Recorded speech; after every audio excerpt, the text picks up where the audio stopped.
Well, thank you, Mr. Chairman. I appreciate it very much. I think the committee has done a good job working together, and one of our witnesses is South Carolinian, David. We're very proud of you at home, former governor of South Carolina and the leader of the World Food Program. Thank you, ma'am, for coming very much. Our second witness here.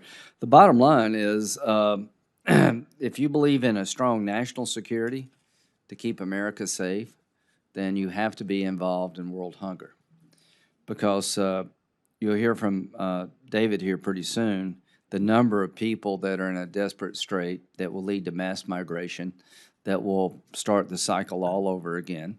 There's so many conflicts on the globe, it's hard to keep up with them. Then you've got COVID on top of that. The amount of money that will be in the supplemental is about $5 billion. That's a lot more than requested, but still not enough. And to the American people, what does it matter? Well, if somebody's starving over there, they're not going to just sit around and starve. They are very vulnerable to terrorist recruitment. Spent a lot of time in Afghanistan doing some reserve duty in prisons, and there were a lot of ideological-driven terrorists, but a lot of people wound up in prison because they couldn't feed their family, and $500 sounded pretty good, and that's why they plant the IED.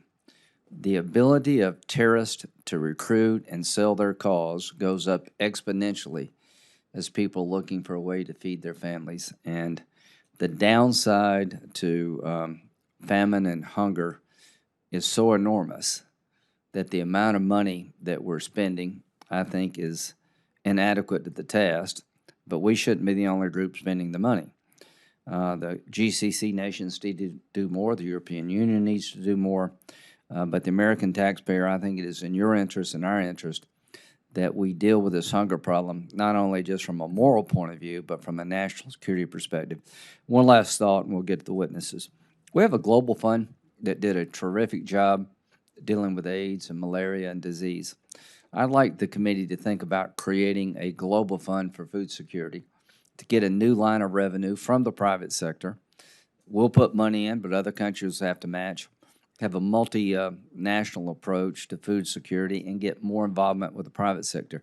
Elon Musk has gotten a lot of attention lately. He's one of the world's richest people, and he said he was asked to give $1 billion, I think, to World Food Program or some cause, and he said, well, tell me how $1 billion will solve world hunger. It won't, but $1 billion that can be leveraged to get more money from other people goes a long way to providing the gap in funding that exists today. And Ambassador McCain, who works with David Beasley, they're in the same line of effort here, has got lots of plans to teach people to farm and to bring new farming practices to bear so people can feed themselves. The world is a result of people not having food available in their own backyard. The goal is to get them through the crisis and create a backyard that has food. If you don't understand after 9/11 how important dealing with hunger and poverty and the abuse of women is in this war, you have missed a lot. Thank you.